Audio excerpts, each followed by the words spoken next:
Hi everyone, my name is Smriti. I am your online faculty for the subject of Political Science. पिछले lectures में हमने पढ़ा था class 11th का chapter rights in the Indian constitution के बारे में।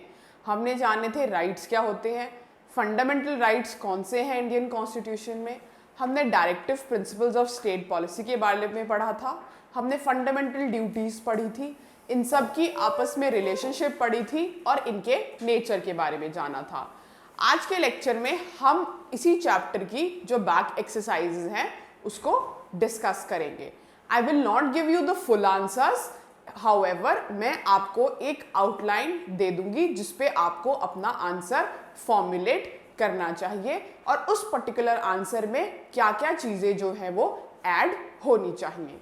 ठीक है जी, चलें अब चलिए let's begin. Okay guys, here the first question states it's a true and false, a very simple one, not much, कुछ ज़्यादा डिस्कशन की ज़रूरत नहीं लगती मुझे इसमें। against each of the following statements a bill of right lays down the rights enjoyed by the people of country, obviously true है। क्यों? मैंने बताया था जब मैंने चैप्टर स्टार्ट किया था, बिल ऑफ राइट्स क्या होती है, ये एक लिस्ट होती है किसकी, राइट्स की। Bill of rights list of rights है। इंडियन कॉन्स्टिट्यूशन में कौन से पार्ट में दिए गए हैं ये राइट्स, पार्ट 3 में। ठीक है जी, क्या बोलते हैं इनको हम, फंडामेंटल राइट्स। तो ये स्टेटमेंट ट्रू हो गई। Another is a bill of rights protects the liberties of the individual, obviously obvious statement है, it's true.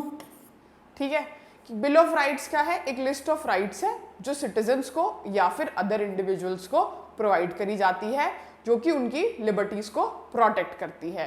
For example Indian constitution में राइट टू रिलीजियस फ्रीडम, यहाँ पे रिलीजियस लिबर्टी के बारे में बात करता है और रिलीजियस लिबर्टी जो है वो सिटीजन्स की प्रोटेक्ट करता है। कौन से आर्टिकल में, आर्टिकल 25 से लेके 28 तक। ठीक है जी, तो ऑब्वियसली राइट्स किसके लिए हैं, राइट्स क्या हैं, क्लेम्स हैं। किस पे, स्टेट पे। स्टेट से आप क्या क्लेम कर रहे हो, अपनी लिबर्टी क्लेम कर रहे हो। किस में दी जाती है, एक बिल ऑफ राइट्स में। ठीक है जी, तो next statement says here every country of the world has a bill of rights. See now, nature क्या है इस स्टेटमेंट का, बड़ी एक्सट्रीमली वर्डेड स्टेटमेंट है ना, बहुत एक्सट्रीमली लिखी गई है। See here this word every country of the world has a bill of rights, obviously false है। ज़रूरी नहीं है हर कंट्री में राइट्स दिए जाएं। कई कंट्रीज मोनार्की भी होती हैं, कई कंट्रीज थियोक्रेसीज होती हैं जहाँ रिलीजियस पोप वगैरह, जैसे वेटिकन में पोप है, रिलीजियस लीडर्स उसको रूल करते हैं। कई मिलिट्री डिक्टेटरशिप्स होती हैं, ठीक है ना, तो ज़रूरी नहीं है वहाँ पे आपको हर जगह बिल ऑफ राइट्स दिए जाएं। तो ये स्टेटमेंट इसी वजह से एक्सट्रीमली वर्डेड है, that is why it is false. Okay, जब भी ट्रू फॉल्स देखना हो ना, just focus on the words given in the statement. कहीं एक्सट्रीम में तो नहीं दे दिया गया है कि हर जगह एप्लीकेबल है, हर जगह ये हो सकता है ना। तो when you see that you will find this statement to be false. The next statement says the constitution guarantees remedy against violation of rights. Obviously हमारे यहाँ पे कौन सा आर्टिकल में दिए गई है, आर्टिकल 32 में। आप बिल ऑफ राइट्स में आपको राइट्स दे दिए गए हैं, लेकिन उन राइट्स के लिए कोई प्रोटेक्टर भी तो चाहिए कि अगर वो वायलेट होंगे तो उसको रीइंस्टेट करने के लिए। उसी केसेस में यहाँ पे रेमेडी दी जाती है। रेमेडी कॉन्स्टिट्यूशन में मेंशन की जाती है। हमारे यहाँ पे आर्टिकल 32 में मेंशन्ड है राइट टू कॉन्स्टिट्यूशनल रेमेडी, जो कि अपने आप में एक फंडामेंटल राइट ही है जिसके बेसिस पे कोर्ट्स जो हैं वो रिट्स या फिर ऑर्डर्स इशू करते हैं। ठीक है जी, समझ आ गया, चलें चलो। C true, just a second guys, pardon me here. Okay, C true true false and true. Okay, I hope I've explained enough. The next question states, which of the following is humanities में ना answer right and wrong बहुत कम cases में होता है. You have to choose the best possible, कि सबसे बढ़िया तरीके से उस पर्टिकुलर कॉन्सेप्ट को कौन सी चीज एक्सप्लेन कर रही है. सी which of the following is the best description of fundamental rights. Fundamental rights की बहुत सारी डेफिनेशंस हो सकती हैं. हमें ने पढ़ा था कितने थिंकर्स ने राइट्स की किस तरह की डेफिनेशन दी हुई हैं. All the rights of an individual should have. देखने में ठीक लग रहा है कि फंडामेंटल राइट्स वो राइट्स हैं जो हर इंसान के पास होने चाहिए, तो ठीक ही लग रहा है, कुछ गलत तो लिखा नहीं है इसमें. All the rights given to citizens by law, ये भी ठीक लग रहा है कि फंडामेंटल राइट्स जो हैं लॉ ही देता है, कॉन्स्टिट्यूशन देता है सिटीजन्स को, ये भी ठीक लग रहा है. The rights given and protected by the constitution, that is also true कि कॉन्स्टिट्यूशन हमको राइट देता है और उनको प्रोटेक्ट करने की भी रेमेडी देता है. The rights given by the constitution that cannot ever be restricted, ये तो ठीक है. ये तीनों cannot ever be restricted, क्या फंडामेंटल राइट्स कभी भी आप जो है रिस्ट्रिक्ट नहीं कर सकते. इंडिया के केस में ही एग्जाम्पल ले लेते हैं. फंडामेंटल राइट्स क्या बिल्कुल एक्सट्रीम है? नहीं, उन पे रीजनेबल रिस्ट्रिक्शंस लगती हैं. ठीक है जी, फंडामेंटल राइट्स पे रीजनेबल रिस्ट्रिक्शंस लगती हैं, वो सैक्रो सैंक्ट नहीं है. ठीक है, they are subject to amendment till the time वो basic structure of the constitution जो केशव नंद भारती केस में सुप्रीम कोर्ट के 1973 में दिया गया था उसके कॉन्ट्रवेंशन में नहीं आती. ठीक है, तो ये स्टेटमेंट तो गलत हो गई. अब बचती हैं ये तीनों स्टेटमेंट. ये तीनों स्टेटमेंट देखने में ठीक लग रही है, लेकिन हमसे पूछा कि इसमें बेस्ट डिस्क्रिप्शन किसकी है. Obviously the best description is of the third one, the rights given and protected by the constitution. All the rights and individual should have, हाँ होने चाहिए, लेकिन राइट्स तो और भी तरह के राइट्स होते हैं. लीगल राइट्स भी होते हैं जो कॉन्स्टिट्यूशन में नहीं है, कॉन्स्टिट्यूशन के बाहर आपको मिलते हैं, किसी पर्टिकुलर लॉ से बना दिए जाते हैं. Given to citizens by law, इसका भी एग्जाम्पल लीगल राइट्स हो गया. ठीक है, कि ये कुछ राइट्स जो हैं आपको पार्लियामेंट लॉ बना के दे देती है. जैसे मनरेगा में मैंने बताया था आपको, राइट टू वर्क दे दिया, फूड सिक्योरिटी एक्ट में राइट टू फूड दे दिया. तो ये पर क्या वो फंडामेंटल राइट्स हैं? नहीं. क्यों? क्योंकि वो कॉन्स्टिट्यूशन के बाहर हैं.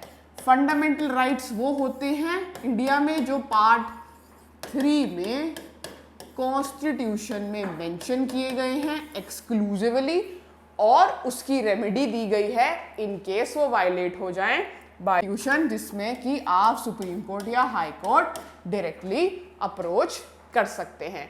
आर्टिकल 32 के under right to constitutional remedies. Okay, see the correct answer is the rights given and protected by the constitution.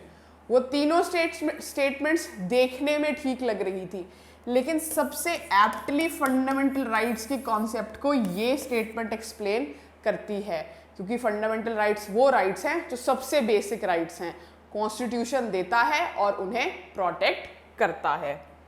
ठीक है, let's move on to the next question. Read the following situations. Which fundamental right is being used or violated in each case and how? अब यहाँ पे आपको situations दी गई हैं और आपसे पूछा गया है कौन सा fundamental right जो है वो exercise हो रहा है. ये आप तभी बता पाएंगे जब आपको fundamental rights की list जो है वो याद है. आई एम नॉट सेइंग कि आपको आर्टिकल वाइज याद करनी है, कर लोगे बहुत अच्छी बात है, इट्स गुड फॉर यू, आगे भी काम आएगा. लेकिन नहीं भी होती तो आपको एक बेसिक ऑर्डर राइट्स का पता होना चाहिए कि पहले इक्वालिटी है, फिर फ्रीडम है, फिर एक्सप्लॉयटेशन के खिलाफ राइट अगेंस्ट एक्सप्लॉयटेशन है, रिलीजियस राइट्स हैं, कल्चरल एजुकेशनल राइट्स हैं और कॉन्स्टिट्यूशनल रेमेडी का राइट है।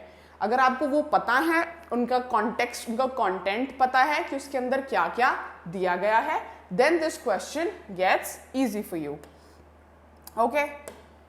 Overweight male cabin crew are allowed to get promotion in the national airlines, but their women colleagues who gain weight are penalized. यहाँ दो groups हैं, group A है mails का, group B है females का। Same features हैं, ये भी जो है ओवरवेट है, ये भी फीमेल्स भी ओवरवेट है, ये मेल है ये फीमेल है, लेकिन दोनों की शॉर्टकमिंग है। लेकिन इसकी शॉर्टकमिंग को नज़रअंदाज करते हुए कि ये ओवरवेट है, इनको प्रमोशन दे दी जाती है, इनकी शॉर्टकमिंग को कंसिडर किया जाता है और इनकी प्रमोशन नहीं दी जाती। तो अब आप मुझे ये सोच के बताओ कि कौन से राइट के अगेंस्ट हो गया। इंडियन कॉन्स्टिट्यूशन इक्वालिटी की बात करता है, ठीक है ना, तो सबसे बढ़िया तो ये जो प्रोविजन है ये इक्वालिटी के अगेंस्ट है। यहाँ मेल्स और फीमेल्स के साथ जो है फीमेल्स के साथ जो है डिस्क्रिमिनेशन हो रही है, और यहाँ पे जो कॉन्स्टिट्यूशन कहता है there shall be no discrimination, right to equality दी गई है, that is equality before law and equal protection of rights. तो राइट टू इक्वालिटी यहाँ पे वायलेट हो रहा है। A director makes a documentary film that criticizes the policy of the government.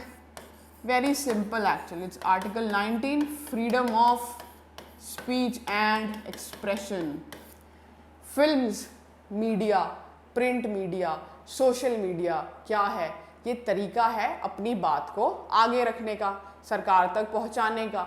आपको पॉलिसी पसंद नहीं आई गवर्नमेंट की, you have to express your opinion. How will you do that? You will write in the newspaper, आप letter लिख सकते हो prime minister को, आप सोशल मीडिया पे लिख सकते हो, टीवी पे बोल सकते हो। और जो फिल्म मेकर्स हैं, प्लेज, थिएटर, बुक्स जो हैं, फिल्म मेकर्स जो हैं वो फिल्म बना के अपनी स्पीच को और अपने एक्सप्रेशन की राइट को एक्सरसाइज कर सकते हैं। Then people displaced by big dam out of rally demanding rehabilitation by a big dam taken out a rally demanding rehabilitation। यहाँ पे just a second guys, this आपकी डिस्प्लेसमेंट हो गई, आपने बहुत प्रोटेस्ट देखी होंगी। सबसे नोटेबल एग्जाम्पल इसका नर्मदा बचाओ आंदोलन का था।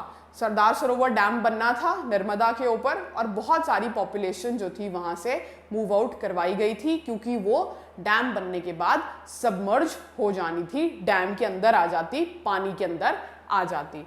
तो इसमें आप डिस्प्लेसमेंट कर रहे हो, सबसे पहले उनका कौन सा राइट जो है आप वायलेट कर रहे हो? आर्टिकल 19 के अंदर ही मैंने पढ़ाया था, right to reside at any place. आप भारत की पूरी टेरिटरी में, इंडियन टेरिटरी में कहीं पे भी रह सकते हो, परमानेंटली या temporarily, obviously subject to some reasonable restrictions जो हमने बात की थी। लेकिन ये राइट इनका यहाँ पे वायलेट हो रहा है, right to reside at any place, ठीक है जी। और ये जो रैली निकाल रहे हैं, ये क्या कर रहे हैं? ये अपनी स्पीच और एक्सप्रेशन एक्सरसाइज कर रहे हैं, उसका फ्रीडम, ये भी आर्टिकल 19 के अंडर ही कर रहे हैं।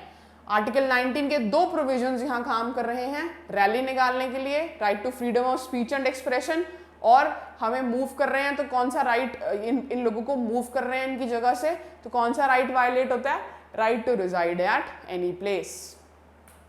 Then is Andhra society runs Telugu medium schools outside Andhra Pradesh. It's very simple actually guys. Telugu schools Andhra Telangana के बाहर चल रहे हैं। तेलुगु आंध्रा तेलंगाना में मेजॉरिटी लैंग्वेज है, लेकिन बाहरली स्टेट्स में माइनॉरिटी लैंग्वेज है। फॉर एग्जाम्पल, तेलुगु स्कूल अगर पंजाब में खोलना हो, नोबडी नोज तेलुगु, पंजाब की डोमिनेंट लैंग्वेज पंजाबी है, हरियाणा में हिंदी है, लेकिन आपको कॉन्स्टिट्यूशन ये अधिकार देता है कि आप अपनी लैंग्वेज को प्रमोट कर सकते हैं। कौन से राइट हैं? कल्चरल एंड एजुकेशनल राइट्स, ठीक है, 29 आर्टिकल में दिए गए हैं। आर्टिकल 29, 30 कल्चरल राइट्स, आर्टिकल 29, ठीक है। तो आप आंध्र प्रदेश से बाहर अपना स्कूल खोल सकते हैं, अपनी भाषा का प्रमोशन कर सकते हैं।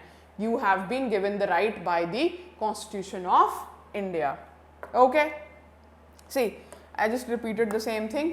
राइट इक्वालिटी वायलेट हो रही है क्योंकि जेंडर डिस्क्रिमिनेशन प्रैक्टिस हो रही है यहाँ पे, और कॉन्स्टिट्यूशन में gender discrimination on the basis of religion, race, caste, gender, religion, race, caste, sex, gender, sex and place of birth नहीं कर सकते आप, ठीक है। Freedom of speech and expression, reside in any part, मैंने बता दिया, कल्चरल एंड एजुकेशनल राइट्स, और स्टेट जो है कोई भी डिस्क्रिमिनेशन नहीं करेगी, ठीक है जी।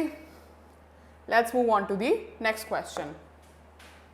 What does the question says? It says, which of the following is a correct interpretation of cultural and educational rights? अब इसकी ये पता है क्या है, ये क्वेश्चंस ना अप्लाइड फॉर्म में आपसे पूछे गए हैं। आपने टेक्स्ट पढ़ लिया है राइट्स का, आपने मतलब जान लिया है, लेकिन रियल लाइफ सिचुएशन में उसकी एप्लीकेशन यहाँ पे आपसे पूछी जा रही है, बेसिकली जस्ट टू अंडरस्टैंड कि आपको कितना समझ में आया है। Only, I told you, please focus on extreme words. Only children belonging to the minority group that has opened education can study there. Government, I'll discuss, let me finish it, I'll discuss it one by one. Government schools must ensure that children of the minority group will be introduced to their belief and culture. Linguistic and religious minorities can open schools for their children and keep it reserved for them. अब ये क्यों गलत है? मैंने बताया था, missionary schools minority schools हैं, convent schools हैं, खालसा स्कूल्स हैं, वहाँ क्या दूसरे बच्चे नहीं पढ़ सकते? बिल्कुल पढ़ सकते हैं। तो ये स्टेटमेंट तो गलत हो गई। Government schools must ensure that children of the minority group will be introduced to their belief and culture. ये गवर्नमेंट की रिस्पॉन्सिबिलिटी नहीं है, ये उस पर्टिकुलर सेक्ट की या उस पर्टिकुलर माइनॉरिटी की रिस्पॉन्सिबिलिटी है जो कि ये स्कूल या कॉलेज खोल रहा है कि अपना बिलीफ और अपना कल्चर स्प्रेड करे। गवर्नमेंट नहीं करेगी, क्यों? गवर्नमेंट सेक्युलर है, गवर्नमेंट न्यूट्रल है। भारत देश का कोई भी धर्म नहीं है ना, धर्मनिरपेक्ष आपका मुल्क है, तो इस वजह से आप गवर्नमेंट ये नहीं कर सकती। Linguistic and religious minorities can open schools, that is true, वो स्कूल्स खोल सकते हैं। किसके अंडर? आर्टिकल 30 के अंडर, क्योंकि इन्हें एजुकेशनल राइट्स दिए गए हैं और उनके लिए सीट्स रिजर्व कर सकते हैं उस पर्टिकुलर इंस्टीट्यूट के अंदर। फॉर एग्जाम्पल, दिल्ली में सेंट स्टीफेंस है, बैंगलोर में I told you Christ university है, खालसा कॉलेजेस हैं, तो वहाँ पे सीट्स कुछ रिजर्व्ड रहती हैं coming for the children, for the students जो उस पर्टिकुलर सेक्ट या सेक्शन से बिलोंग करते हैं। उनको ये जो है राइट दिया गया है, अधिकार दिया गया है कॉन्स्टिट्यूशन ऑफ इंडिया में। सो this is actually true. Linguistic and religious minorities can demand that their children, focus on this word, must not study in any educational institution except those managed by their own community. नहीं, आप ये नहीं कर सकते। आपकी community में बहुत सारे लोग हो सकते हैं, हर इंसान की चॉइस हो सकती है कि उसको आपके स्कूल में पढ़ना है या उसको गवर्नमेंट स्कूल में पढ़ना है या किसी थर्ड प्राइवेट स्कूल में पढ़ना है, तो आप ये डिमांड नहीं कर सकते, आप उसका राइट टू चूज नहीं कर्टेल कर सकते। आपका fundamental right to open your own education institution सामने वाले के फंडामेंटल राइट टू चूज, सामने वाले की लिबर्टी को कर्टेल नहीं कर सकता। ठीक है जी, तो ये आप नहीं कर सकते, ये नहीं होगा, ये नहीं होगा, ये होगा। सी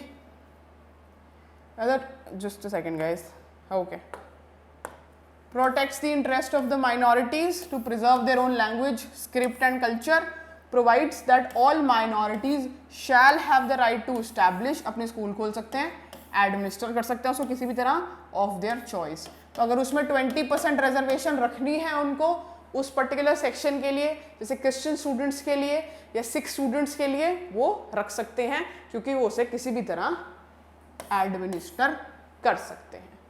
ठीक है जी, चले आगे, चलो okay. Which of the following is a violation of fundamental rights, इनमें से कौन सी चीज वायलेशन है फंडामेंटल राइट्स की? Not paying minimum wages, banning of a book, banning of loud speakers after 9 PM, making a speech. सारे ही आपको ठीक लग रहे होंगे। बैनिंग ऑफ अ बुक मैंने अभी बताया था, आर्टिकल 19 में आप कोई भी बुक छाप सकते हो, आपको कोई भी अपना व्यू पॉइंट प्रेजेंट करना है, you can write a book. Banning of loud speakers है ना, ये आपका फ्रीडम हो गया, ये भी freedom of speech and expression है, आर्टिकल 19 हो गया। फिर हो गया making of speech, this is also article 19। ये तीनों आर्टिकल 19 के अंडर हैं। ये जो है मिनिमम वेजेस का, ये आर्टिकल 21 के अंडर है, 23, 24। ये तीनों स्टेटमेंट्स आर्टिकल 19 के अंडर किसी ना किसी तरह फॉल करती हैं स्पीच एंड एक्सप्रेशन के लिए, लेकिन ये रिस्ट्रिक्ट की जा सकती हैं, इन्हें वायलेट किया जा सकता है। मैंने बताया था आर्टिकल 19 पे क्या लगती है, रीजनेबल रिस्ट्रिक्शंस लगती हैं, सारे फंडामेंटल राइट्स पे ही लगती हैं, इस पे भी लगती हैं। Sovereignty of state, security of state, unity of state. अगर कोई बुक इंडिया की यूनिटी को थ्रेटन कर रही है या फिर इंडिया में कुछ कम्युनल डिविजन्स क्रिएट कर रही है या माहौल ख़राब कर रही है या कॉन्फ्लिक्ट हो रहा है, तो वो बुक बैन की जा सकती है इन ग्राउंड्स पे, रीजनेबल रिस्ट्रिक्शन की ग्राउंड पे। सलमान रुश्दी की बुक सेटनिक वर्सेस इंडिया में बैन इसी वजह से हुई थी। क्यों? क्योंकि वो कॉन्फ्लिक्ट क्रिएट कर रही थी सोसाइटी में। वो रीजनेबल रिस्ट्रिक्शंस का हमने अब सहारा लिया गवर्नमेंट ने और ये बुक को बैन कर दिया गया। लाउड स्पीकर्स आफ्टर 9 PM नहीं। क्यों? क्योंकि आपकी speech of freedom of speech कि आपने रात को 9 बजे बाद लाउड स्पीकर बजाने हैं, किसी की स्लीप को या किसी के राइट टू लाइफ को हैम्पर करता है। राइट टू लाइफ में दिया गया ना, right to healthy and clean environment, ठीक है, एंड अ पीसफुल एनवायरनमेंट। आपका स्पीकर बजाना उस पर्टिकुलर इंसान की राइट टू लाइफ के कॉन्ट्रवेंशन में आ रहा है। मान लो कोई बुजुर्ग है या स्टूडेंट है, स्कूल है, हॉस्पिटल है, तो आप जो है उनको ध्यान में रखते हुए, उनकी राइट टू लाइफ को ध्यान में रखते हुए कि एक पीसफुल एनवायरनमेंट उनका हक है, राइट टू स्लीप भी राइट टू लाइफ के अंडर ही आता है। तो ये जो है आप लाउड स्पीकर्स बंद करवा सकते हैं। You can see in metropolitan cities 10 बजे के बाद लाउड म्यूजिक बंद हो जाता है। शादियां वगैरह जो है you can not play loud music, ठीक है जी, तो it can be done. Making of speech, क्या इसको रिस्ट्रिक्ट किया जा सकता है? हाँ जी, किया जा सकता है। अगर आपकी स्पीच किसी को डिफेम कर रही है या फिर जो है इंडियन स्टेट के यूनिटी के खिलाफ है या उसके इंटरनेशनल रिलेशंस को हार्म कर रही है। डिफेम मतलब आप किसी की रेपुटेशन बिना किसी एविडेंस के जो है आप हार्म कर रहे हो, तो आपकी स्पीच को रिस्ट्रिक्ट किया जा सकता है। आपने इंडियन स्टेट की यूनिटी के खिलाफ कोई स्पीच दी है या फिर आपने ऐसी कोई स्पीच दी है जिससे कि इंटरनेशनल रिलेशंस में इंडिया के साथ रेपरकशंस हो सकते हैं, तो ये इन ऐसी कुछ रीजनेबल रिस्ट्रिक्शंस लगा के आपकी स्पीच को या फिर आपको बोलने से रोका जाया जा सकता है। जैसे आपने देखा होगा कि अब कुछ साल पहले JNU में, जवाहरलाल नेहरू यूनिवर्सिटी में कुछ स्लोगन्स लग गए थे जो कि एंटी इंडिया स्लोगन्स थे। क्लेम मतलब जो पुलिस ने ये बोला था कि ये एंटी इंडिया है, तो उन पे फिर चार्जशीट और केस फाइल हो गया था। इसी बेसिस पे हुआ था कि आप स्टेट की यूनिटी को थ्रेटन कर रहे हैं, ठीक है। तो ये तीन तो आप किसी भी हालत में, ये तीन तो आप रिस्ट्रिक्ट कर सकते हैं। नॉट पेइंग मिनिमम वेजेस, ये तो यार बेसिक राइट है। सरकार ने बेसिक मिनिमम वेज दिया है कि आपको दिहाड़ी करके 200 रुपये दिन के मिलने हैं, आप ये नहीं ले सकते। क्यों? फिर आप उसकी राइट टू लाइफ, आप तो उसका लाइवलीहुड ही ले गए, वो क्या करेगा? उसकी आपने राइट टू लाइफ को थ्रेटन कर दिया है। आप क्या कर रहे हो? आप उसकी एक्सप्लॉयटेशन कर रहे हो कि आप उसको जो गवर्नमेंट ने वेज, जो गवर्नमेंट ने सैलरी मैंडेट करी है वो भी नहीं दे रहे हो और उससे कम सैलरी दे रहे हो। तो that is the violation, okay, of the basic fundamental rights given in the constitution. So this is a very big violation of fundamental rights. However ये 3 आप रिस्ट्रिक्ट कर सकते हैं under certain circumstances. Okay, see, not paying minimum wages because it comes under right against exploitation, plus यहाँ पे right to life भी आ जाता है। राइट टू लाइफ ना आर्टिकल 21 मोस्टली केसेस में एप्लीकेबल होता है। क्यों? मैंने बताया था, राइट टू लाइफ सेंटर है, बाकी सब राइट्स इसमें से निकले हैं। ठीक है, अगर कोई और राइट नहीं सूझ रहा हो ना तो राइट टू लाइफ लिखाना, ठीक है, पर थोड़ा दिमाग लगा कर। Other actions can be undertaken due to reasonable restrictions. Fine. An activist working among the poor says that a poor don't need fundamental rights. What they need are directive principles to be made legally binding. Do you agree with this? Give your reasons. अब ये thinking based question है कि आपको क्या लगता है, इसमें कुछ सही या गलत नहीं हो सकता। What do you think? Fundamental rights की जब हमने बात की थी, मैंने बताया था वो जस्टिसिएबल हैं, ठीक है, और वो पॉलिटिकल इक्वालिटी की बात करते हैं। फंडामेंटल राइट्स जस्टिसिएबल हैं और पॉलिटिकल इक्वालिटी की बात करते हैं। डीपीएसपी नॉन जस्टिसिएबल हैं और इकोनॉमिक इक्वालिटी की बात करते हैं, इकोनॉमिक राइट्स की बात करते हैं। एक गरीब इंसान के लिए राइट टू वोट ज़्यादा इम्पॉर्टेंट है या 2 वक्त का खाना ज़्यादा इम्पॉर्टेंट है? क्या एक आप देखोगे जिस दिन वोटिंग होती है गवर्नमेंट छुट्टी करती है, आपकी स्टेट में छुट्टी अनाउंस होती है, लेकिन क्या जो इनफॉर्मल वर्कर्स हैं, जो लेबरर्स हैं, कंस्ट्रक्शन वर्कर्स हैं, क्या वो अपनी दिन की दिहाड़ी छोड़ के वोट करने जाते हैं? Most of the time they don't go. Why? Because उनका काम सफ़र करेगा, उनके लिए नेक्स्ट मील जो है उसका जो प्रबंध करना बहुत मुश्किल हो जाएगा। तो यहाँ पे उनके इकोनॉमिक जो है राइट्स इंपॉर्टेंट हो जाते हैं। Political equality, they don't care कि आपको कौन जीत रहा है कौन हार रहा है, क्योंकि वो तो गरीब ही रह रहे हैं इतने सालों से, उनके लिए पैसे ज़्यादा इम्पॉर्टेंट हो जाते हैं। एक फाइनेंशियल सिक्योरिटी, सोशल सिक्योरिटी ज़्यादा मुश्किल हो जाती, ज़्यादा ज़रूरी हो जाती है।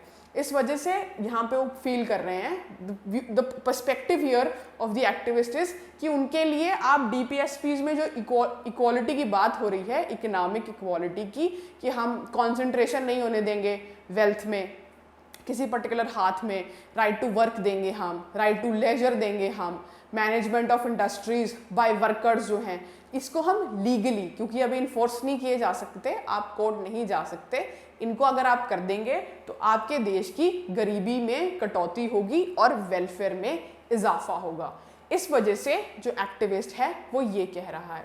एक व्यू पॉइंट तो ये हो गया, ये बेसिकली वही डिबेट है, डीपीएसपी ग्रेटर देन एफआर और FR greater than DPSP, you have to choose.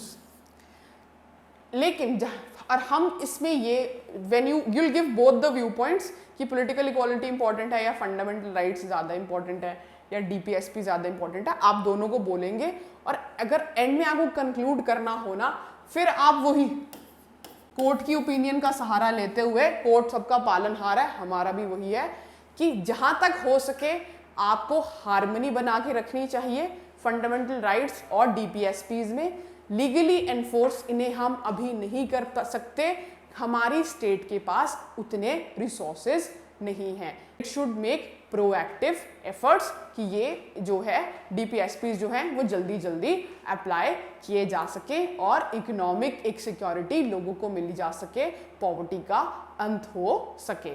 ठीक है जी, बेसिक डिबेट है ये डीपीएसपी एफआर को सिर्फ एक बहुत लंबी कहानी में लिख दिया गया है। अगर इस क्वेश्चन को अटेम्प्ट करोगे तो ये देखा जाएगा कि आपने दोनों व्यू पॉइंट्स कैसे रखे हैं। डीपीएसपी क्यों इंपॉर्टेंट है? क्योंकि पॉवर्टी है, इकोनॉमिक इक्वालिटी नहीं है हमारे यहाँ, गरीबी बहुत ज़्यादा है, तो उसको पॉलिटिकल इक्वालिटी की इलेक्शन लड़ लूँ, वोट कर लूँ, उससे लेना देना नहीं है। ठीक है, एक तो ये होगा कि डीपीएसपी ज़्यादा इंपॉर्टेंट है। फंडामेंटल राइट्स क्यों इंपॉर्टेंट है?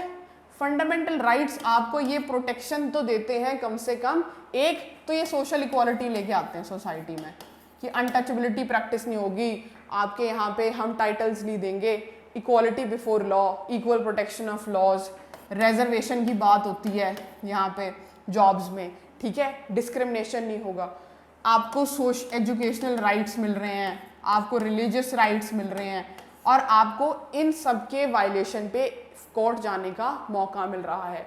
तो हम as a group of rights इसको इंटायरली सबसाइड नहीं कर सकते, इसको इंटायरली निगलेक्ट नहीं कर सकते, इसकी भी बहुत ज़्यादा इम्पोर्टेंस है इंडिया की सोसाइटी के व्यू से, क्योंकि ये एक जो है जस्ट सोसाइटी, ये एक फंडामेंटल राइट्स जस्ट सोसाइटी की संरचना करने के लिए बहुत ज़रूरी है, जहाँ पे कम से कम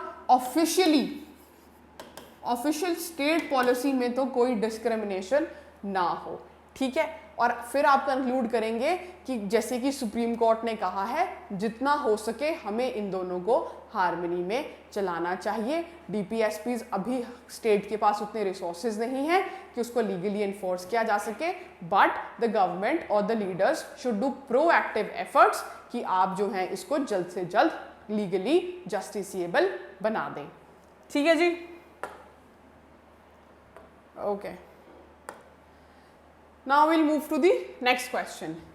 Several reports show that caste groups previously associated with scavenging are forced to continue this job.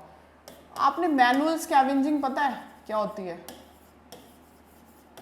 बड़ी इनह्यूमेन प्रैक्टिस है। Like if you have seen article 15 अगर आपने देखी होगी ना, या फिर अगर कोई भी डॉक्यूमेंट्री देखी होगी, this is a notable activist, Magsaysay से अवार्ड भी मिला उनको, बिजवाड़ा विल्सन, ठीक है, उनकी अगर आपने देखा होगा ना, तो आपने देखा होगा कि अब हमारे घर में जो टॉयलेट्स यूज़ होती हैं उसमें सिस्टम है फ्लश का, कि आप you press the button and the excreta जो है, जो भी डर्टी स्टफ है, इट गेट्स फ्लश्ड।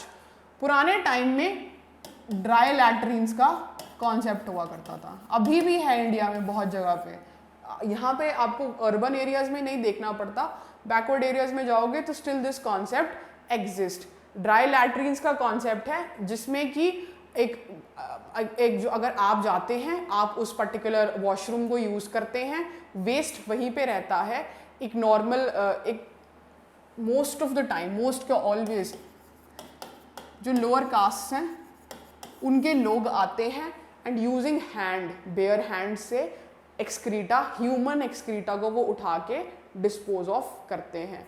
इससे क्या होता है, आप देखोगे उनको इतनी बीमारियां हैं लग जाती हैं, है ना, उनकी हेल्थ बहुत सफ़र करती है। और बेसिकली यार ये तो ह्यूमन डिग्निटी के खिलाफ हो गया कि आप किसी इंसान का वेस्ट एक दूसरे इंसान से उठवा रहे हो बेयर हैंड्स से।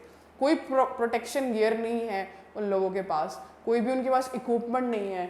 एक तो ये हो गया ड्राई लैट्रिन्स। फिर आपने देखा होगा सड़कों पे मैन होल्स होते हैं, ठीक है, सड़कों पे चलते हैं मैन होल्स होते हैं, उन मैन होल्स की क्लीनिंग के लिए इन लोगों को, ये भी अगर आप देखोगे ना, हिस्टोरिकली लोअर कास्ट ही ये काम करती आ रही हैं, जो शेड्यूल कास्ट में भी बहुत, शेड्यूल कास्ट की लिस्ट में भी सबसे जो नीचे हैं उन लोगों से ये काम करवाया जाता है। उनको मैन होल्स में उतार दिया जाता है, नीचे गैसेस होती हैं बहुत ज़्यादा क्योंकि डिकम्पोजिशन हो रही होती है, मीथेन जैसे होती है, कोई प्रोटेक्टिव गियर नहीं है, कुछ नहीं है, मैन होल्स की सफाई करनी है, बिना प्रोटेक्टिव गियर के बेयर हैंड्स के साथ नीचे भेज दिया जाता है कि आप सफाई कीजिए, और बहुत ज़्यादा लोगों की मौत हो जाती है। There is a lot of casualties because of this unprepared manhole cleaning.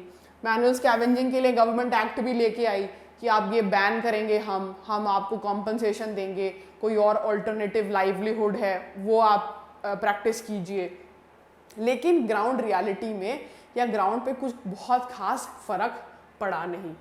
ये क्वेश्चन उसी स्कैवेंजिंग की बात करता है।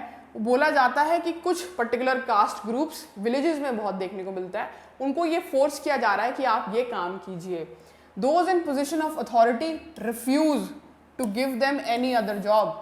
जो लोग higher up in the authority हैं, हायर ऑफिशियल्स हैं, या मान लो फॉर एग्जाम्पल सरपंच ही हैं उस गांव के, या पंच हैं, ग्राम पंचायत है, वही उन्हें और कोई काम देने से मना कर दे और कहे नहीं, आप हिस्टोरिकली आपकी कास्ट को यही काम अलॉट हुआ था, आप यही इनह्यूमेन काम कीजिए।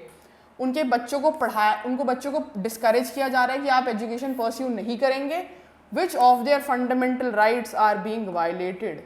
कितने सारे राइट्स वायलेट हो रहे हैं यहाँ तो, ठीक है, जस्ट अ सेकंड गाइस, कितने सारे राइट्स वायलेट हो रहे हैं। स्कैवेंजिंग, सबसे पहले तो रिफ्यूज कर रहे हैं हम उनको क्या, any of their job. Right to equality चला गया, सबसे पहले तो आपने उनको इक्वल ही नहीं माना किसी और कैंडिडेट के, ठीक है।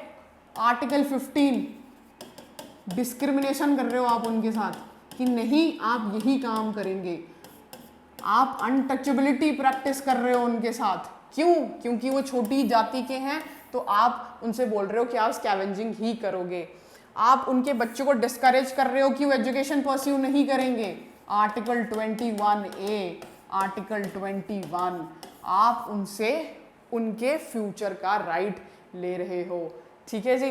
तो आप देख रहे हो किस लेवल पे यहाँ पे अथॉरिटीज जो है वो डिस्करेज कर रही हैं और अथॉरिटी अपना काम करने से रिफ्यूज कर रही है।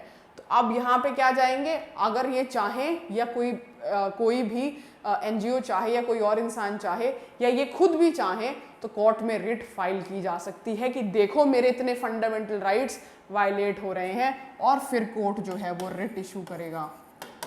किसकी, मैंडेमस की, कि हम आपको कमांड कर रहे हैं कि प्लीज अब अपनी ड्यूटी कीजिए और इनका वेलफेयर का सोचिए। बहुत there is a documentary on this is well, I think Print की है या क्विंट की है, but you should go and see how deplorable the condition of manual scavengers in the 21st century is. It's so bad. ठीक है जी, आगे चलें। अब क्वेश्चन बनता है, a petition by a human rights group drew attention. Court का attention एक ह्यूमन राइट्स ग्रुप एक कंडीशन की तरफ लेके आया कि एक जगह स्टारवेशन और हंगर बहुत है, 5 करोड़ अनाज जो है वो गोडाउनों में पड़ा फूड कॉर्पोरेशन ऑफ इंडिया के सड़ रहा है। रिसर्च शो कर रही है और इतने ज़्यादा राशन कार्ड जो होल्डर्स हैं उनको नहीं पता क्वांटिटी ऑफ फूड ग्रेन्स का कि वो परचेज कर सकते हैं फेयर प्राइस शॉप से। कोर्ट को रिक्वेस्ट किया गया कि प्लीज़ गवर्नमेंट को बोलो अपना पब्लिक डिस्ट्रीब्यूशन सिस्टम जो है वो आप अपना इम्प्रूव करें। पीडीएस क्या होता है, सुना होगा, ration shops.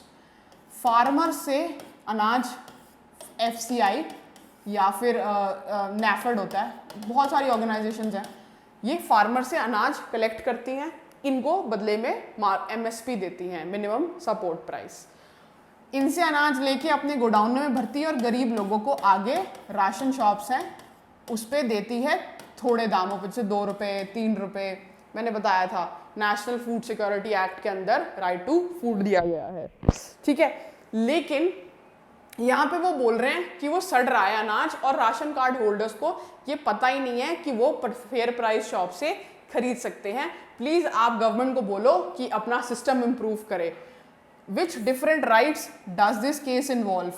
How are these rights interlinked? Should these rights form part of right to life? अभी मैंने बताया था right to life तो हर जगह लग जाएगा। मुझे खाना नहीं मिल रहा, मैं स्टार्व कर रही हूँ, I can die, तो क्या हुआ, मेरी right to life ही तो थ्रेटन हो रहा है ना, तो ऑब्वियसली उसके अंडर आएगा।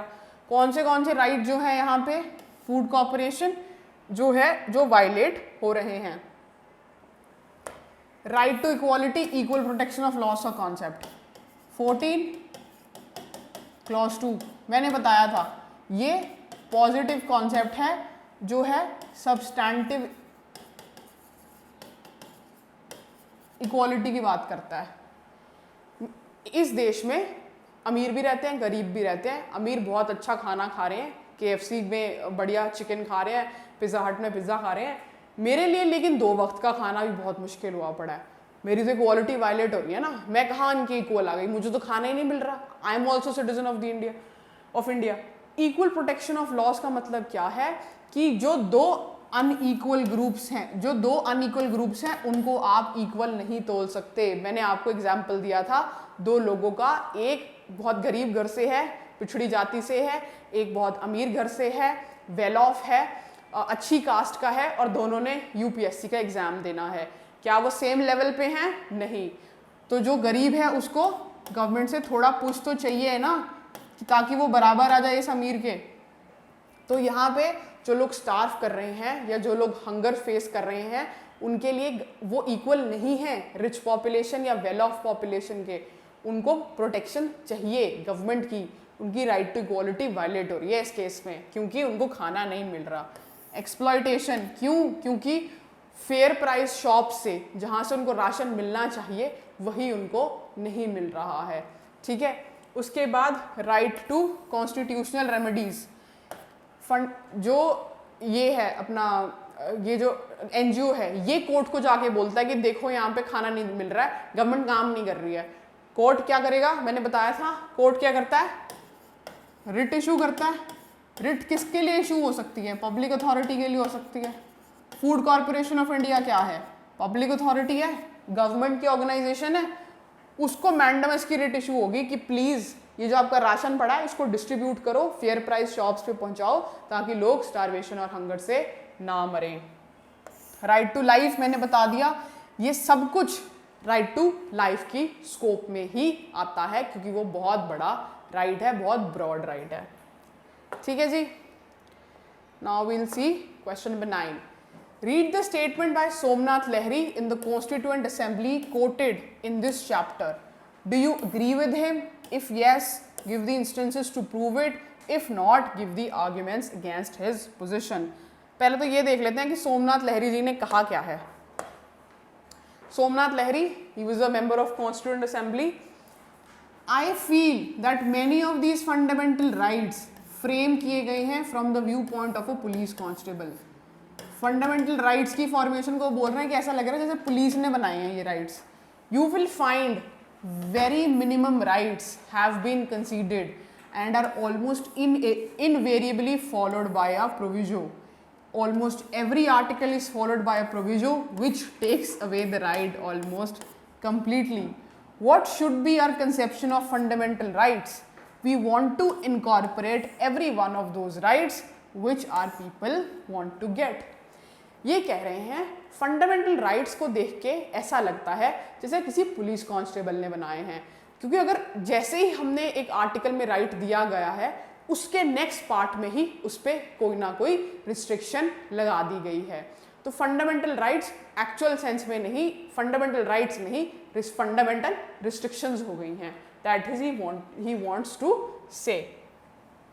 मैंने बताया था रीजनेबल रिस्ट्रिक्शंस इतनी ज़्यादा लगी हुई हैं एफआर पे, एक्सेप्ट फॉर आर्टिकल 17 जो राइट टू जो है अबॉलिशन ऑफ अनटचेबिलिटी, बाकी सब राइट्स पे एप्लीकेबल हैं। प्रिवेंटिव डिटेंशन आर्टिकल 20 देखोगे ना आप, आर्टिकल 20 हो गया, ठीक है, 22 हो गया। आर्टिकल 20 तो वो है protection case of certain offences, article 22 हो गया, 20 हो गया। इनमें जब आप देखोगे ना शायद आई थिंक इंडिया वर्ल्ड का इकलौता ऐसा कॉन्स्टिट्यूशन होगा जिसने प्रिवेंटिव डिटेंशन जैसे ड्रैकोनियन प्रोविजन जो का एग्जाम वो है सेटअप है वो कॉन्स्टिट्यूशन के फंडामेंटल राइट्स में रख दिया है। ये दिखाता है कि फंडामेंटल राइट्स को किस लेवल तक रिस्ट्रिक्ट करने की कोशिश की गई है। ये एक व्यू पॉइंट है, ठीक है।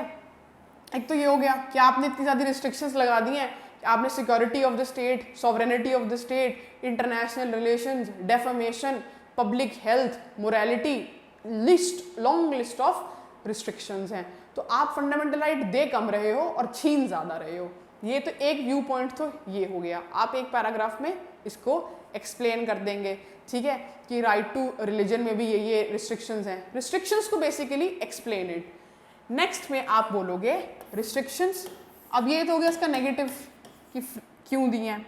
अब आएगा इसका positive restrictions are important to maintain a conflict free society, relationship between law and liberty. मैंने बताया था आप तभी तक अपनी लिबर्टी इंजॉय कर पाओगे जब तक आप सामने वाले की लिबर्टी को हैम्पर नहीं कर रहे। आपकी लिबर्टी तभी तक आप लिबर्टी इंजॉय कर पाओगे जब तक लॉ उस लिबर्टी को प्रोटेक्ट कर रहा है। आप अपने मन चाही चीज़ नहीं कर सकते अगर वो किसी को हार्म कर रही है। ठीक है जी, तो लॉ जो है बहुत ज़रूरी है लिबर्टी को जो है इन्फोर्स करने में, उसे कर्टेल करने में।